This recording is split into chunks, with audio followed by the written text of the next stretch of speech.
బలూచిస్తాన్ భగ్గుమంటోంది. తమకు వేరే దేశం కావాలంటూ రగిలిపోతోంది. ఎందుకు ఈ పరిస్థితి వచ్చింది? పాక్ పట్టుకోల్పోయిందా? బలూచిస్తాన్ లిబరేషన్ ఆర్మీ ఎందుకు చెలరేగిపోతోంది? రైళ్లను సైతం హైజాక్ చేసే పరిస్థితి ఎందుకు వచ్చింది? Watch this report.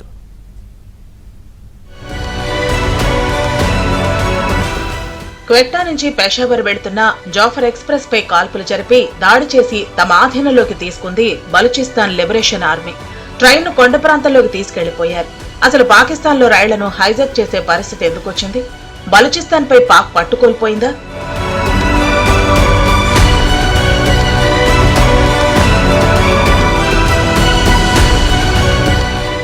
పాకిస్తాన్ కు చెందిన బలూచిస్తాన్ రాష్ట్రం ఆఫ్ఘనిస్తాన్, ఇరాన్ సరిహద్దుల్లో ఉంది.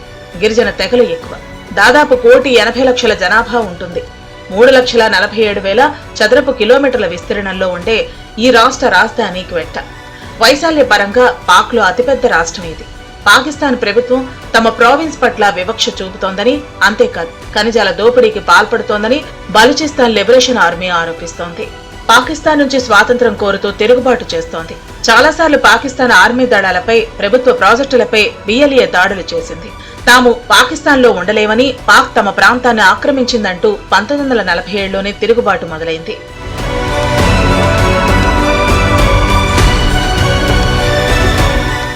జమ్మూ కాశ్మీర్ లో వేర్పాటువాదానికి మద్దతిస్తున్న పాకిస్తాన్ బలూచిస్తాన్ లో తిరుగుబాట్లను అణిచివేస్తోంది. 2000 సంవత్సరం నుంచి తిరుగుబాట్లు ఎక్కువయ్యాయి. తమ దగ్గర సహజ వనరులను దోపిడీ చేస్తున్నారన్న భావన స్థానికుల్లో పెరిగింది. పాక్ వ్యతిరేకంగా పోరాటానికి బలూచిస్తాన్ లిబరేషన్ ఆర్మీ ఏర్పాటైంది. చాలా దేశాలు దీన్ని ఉగ్రవాద సంస్థగా ప్రకటించాయి. ఇరాన్, ఆఫ్ఘన్ ను కలుపుకుని బలూచిస్తాన్ ను ప్రత్యేక దేశంగా ఏర్పాటు చేయాలని ఈ లిబరేషన్ ఆర్మీ కోరుతోంది. అయితే వీరికి భారత్ సహాయ సహకారాలు అందిస్తోందని పాకిస్తాన్ ఆరోపిస్తోంది. బలూచిస్తాన్ అనే ఏరియా ఇవాళ పాకిస్తాన్ లో ఉన్నది. పాకిస్తాన్ ఏరియాలో 35% ఏరియా బలూచిస్తాన్. బలూచిస్తాన్కి ఒక పెద్ద వెల్త్ పాకిస్తాన్కి. సముద్రం ఏరియా ఉన్నది, మినరల్ అన్నీ ఉన్నాయి.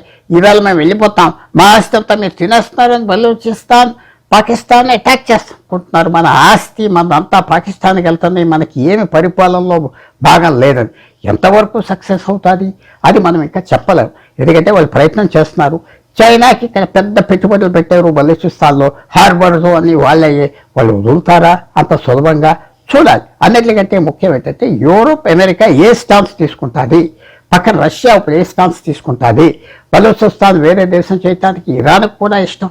సో ఎన్నో పవర్స్ కలిపి ఎక్కువ మంది బలూచిస్తాన్ సెపరేట్ దేశం అవుతే బెటర్ అన్న ఆలోచన ఉన్నది. కాబట్టి ఇది నిజంగా ఎంతవరకు వెళ్తారంటే పాకిస్తాన్ వదిలేది మాత్రం కష్టం. పాకిస్తాన్ ఎప్పుడు ఎంతవరకు వెళ్ళాలో బలూచిస్తాన్ మీద లెక్క లేకుండా ఆర్మీని పెట్టి వాళ్ళు సాధిస్తూ వస్తున్నారు. కాబట్టి ఈసారి కూడా ఎంత రెవల్యూషన్ బలూచిస్తాన్లో వస్తున్నా పాకిస్తాన్ కనుక వదులుకుంటే ఇది బంగ్లాదేశ్ పోయినా పర్వాలేదు, కానీ బలూచిస్తాన్ మాత్రం పోతే పాకిస్తాన్ కూలిపోయే పరిస్థితి మిగతా ప్రాంతాలు కూడా వస్తుంది. అంత సీరియస్ అయిన సిచ్యువేషన్ బలూచిస్తాన్లో ఇవాళ ఉన్నది. బ్రిటిష్ వారు స్వాతంత్ర్యం ఇచ్చినప్పుడు జమ్మూ కాశ్మీర్ లాగే బలూచిస్తాన్ కు స్వేచ్ఛనిచ్చారు.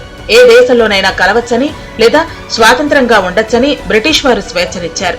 అప్పట్లో బలూచిస్తాన్ వాసుల అభిప్రాయంతో సంబంధం లేకుండా పాక్ ఆక్రమించేసింది. దీంతో ఇక్కడ వేర్పాటువాదానికి బీజం పడింది.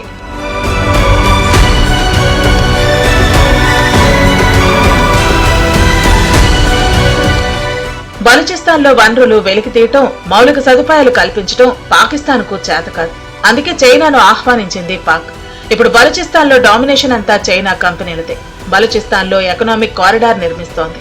చైనాలోని జిన్జియాంగ్ ప్రావిన్స్ ని గ్వాదర్ పోర్ట్ ని కలుపుతూ రోడ్డు మార్గాన్ని నిర్మిస్తోంది. తమ వనరుల్ని చైనా కొల్లగొడుతోందనే భావన బలూచ్ ప్రజల్లో ఉంది. దీంతో వారు చైనీయులపైన దాడులు చేస్తున్నారు. $62 బిలియన్ తో బలూచిస్తాన్ లో గ్వాదర్ పోర్ట్ రోడ్లు వేస్తున్నామని దశాబ్దం క్రితమే డ్రాగన్ కంట్రీ ప్రకటించింది. గ్వాదర్ డీప్ సీ పోర్ట్ భౌగోళికంగానూ చాలా వ్యూహాత్మకం. అలాంటి ఈ డీప్ సీ పోర్ట్ ను చైనా చేతిలో పెట్టడం స్థానికులకు ఇష్టం లేదు.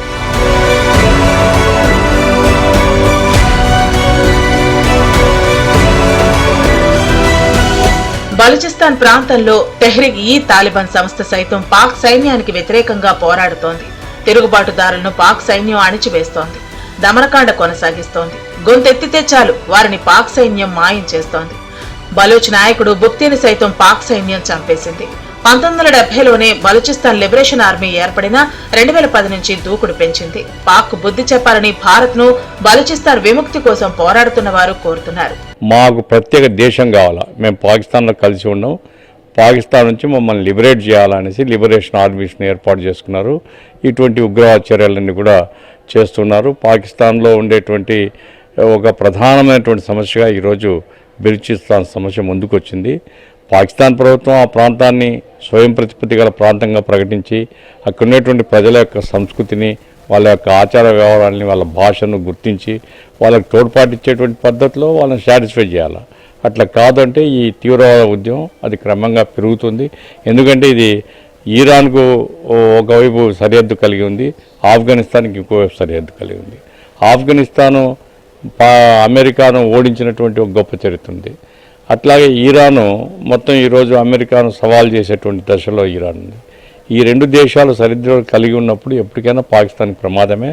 తక్షణం పాకిస్తాన్ ప్రభుత్వం బలూచిస్తాన్ సమస్యను భీషణాలకు పోకుండా అక్కడ ఉండేటువంటి సంస్థలతో మాట్లాడి పరిష్కారం చేసుకొని పాకిస్తాన్ పరిధిలోనే వారికి స్వయం ప్రతిపత్తి ఎట్లు ఇవ్వాలి అనేది చర్చించుకుంటే మంచిది. కాకపోతే రాబోయే కాలంలో ఈ ఉద్యమం మరింత పెరుగుతుందని నేను అంచనా వేస్తాను. ఉద్యమం ఎగిసిపడుతున్న యువత సాయుధ పోరాటం చేస్తున్నా బలూచిస్తాన్ వదులుకునేందుకు పాక్ సిద్ధంగా లేదు. ఎందుకంటే పాక్ ఇదో బంగారు గని లాంటిది. పాక్ ప్రభుత్వానికి ఆదాయం తెచ్చి పెడుతోంది. అత్యంత వెనుకబడ్డ ప్రాంతం. ఇక్కడ గ్యాస్, యురేనియం, బంగారం, రాగి, ఇతర లోహాల భారీ నిల్వలు ఉన్నాయి. ఇక్కడ గ్యాస్ సగం పాకిస్తాన్ అవసరాలు తీరుస్తోంది.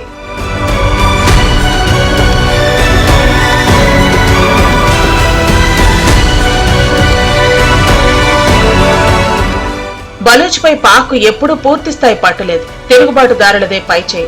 గిరిజన తెగల నాయకులు చెప్పిందే ఇక్కడ చట్టం, న్యాయం. బలూచ్ ప్రజలది ప్రత్యేక సంస్కృతి. ఇరాన్, ఆఫ్ఘన్ ఆచారాలను పాటిస్తూ ఉంటారు. బలూచిస్తాన్లో తన అణచివేత ఆకృత్యాలను కప్పిపుచ్చుకునేందుకు భారత్ను నిందిస్తోంది పాకిస్తాన్.